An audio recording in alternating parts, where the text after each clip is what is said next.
DK Shivakumar ಅವರು CM ಪಟ್ಟಕ್ಕೇರುತ್ತಲೇ ಆಡಳಿತ ಯಂತ್ರಕ್ಕೆ ಚುರುಕನ್ನ ಮುಟ್ಟಿಸಿದ್ದಾರೆ. ಇಂದು ಸಿಎಂ ಡಿಕೆ ಶಿವಕುಮಾರ್ ನೇತೃತ್ವದಲ್ಲಿ ಮಹತ್ವದ ಸಭೆ ನಡೆಯುತ್ತೆ.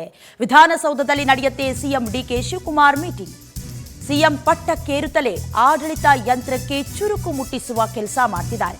ಇಂದು ಸಿಎಂ ಡಿಕೆ ಶಿವಕುಮಾರ್ ನೇತೃತ್ವದಲ್ಲಿ ಮಹತ್ವದ ಮೀಟಿಂಗ್ ಆಗತ್ತೆ. ವಿಧಾನಸೌಧದಲ್ಲಿ ನಡೆಯಲಿರುವ ಸಿಎಂ ಡಿಕೆ ಶಿವಕುಮಾರ್ ಮೀಟಿಂಗ್ ಸರ್ಕಾರದ ಎಲ್ಲ ಅಪರ ಮುಖ್ಯ ಕಾರ್ಯದರ್ಶಿ, ಪ್ರಧಾನ ಕಾರ್ಯದರ್ಶಿ ಹಾಗೆ ಕಾರ್ಯದರ್ಶಿ, ಎಲ್ಲ ಜಿಲ್ಲಾ ಉಸ್ತುವಾರಿ ಕಾರ್ಯದರ್ಶಿಗಳು ಹಾಗೆ ಹೆಚ್ಚುವರಿ ಪೊಲೀಸ್ ಮಹಾನಿರ್ದೇಶಕರು ಮತ್ತು ಮೇಲ್ಪಟ್ಟ ಅರಣ್ಯ ಅಧಿಕಾರಿಗಳ ಜೊತೆ ಸಿಎಂ ಡಿಕೆ ಶಿವಕುಮಾರ್ ಮೀಟಿಂಗ್ ಮಾಡ್ತಾರೆ.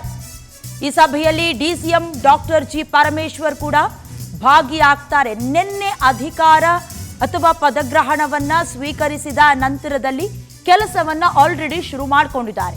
ಯಾಕಂದ್ರೆ ನಿನ್ನೆಯೇ 6 ಗ್ಯಾರಂಟಿಗಳನ್ನ ಮಹತ್ವದ ಹೆಜ್ಜೆಯನ್ನ ಇಡೋದ್ರ ಮೂಲಕ ರಾಜ್ಯಕ್ಕೆ ಒಂದು ರೀತಿಯ ಆಡಳಿತ ಯಂತ್ರಕ್ಕೆ ಚುರುಕು ಮುಟ್ಟಿಸುವ ಕೆಲಸವನ್ನ ಮಾಡಿದ್ದಾರೆ. ಬಹಳ ಮುಖ್ಯವಾಗಿ ಬಸ್ ಪಾಸ್ ಆಗಿರಬಹುದು ಅಥವಾ ಭಾರತ್ ಜೋಡೋ ಯುವಕರಿಗೆ ಸಂಬಂಧಪಟ್ಟಂತ ಯೋಜನೆಗಳು ಜೊತೆಗೆ ಡಾಂಬರೀಕರಣ ಸೇರಿದಂತೆ 6 ಮಹತ್ವದ ಯೋಜನೆಗಳಿಗೆ ನಿನ್ನೆಯೇ ಒಂದು ರೀತಿಯ ಅಸ್ತು ಅಂತ ಹೇಳಿದ್ದಾಗಿದೆ. ಇವತ್ತಿನಿಂದಲೇ ಕಾರ್ಯವೈಖರಿಯನ್ನ ಮೆರೆಯೋದಕ್ಕೆ ಡಿಕೆ ಶಿವಕುಮಾರ್ ಅವರು ಮುಂದಾಗ್ತಿದ್ದಾರೆ.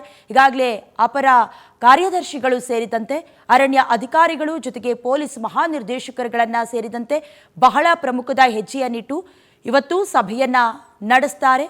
ವಿಧಾನಸೌಧದಲ್ಲಿ ಡಿಸಿಎಂ ಡಾಕ್ಟರ್ ಜಿ ಪರಮೇಶ್ವರ್ ಅವರು ಕೂಡ ಈ ಸಭೆಯಲ್ಲಿ ಭಾಗಿಯಾಗ್ತಾರೆ.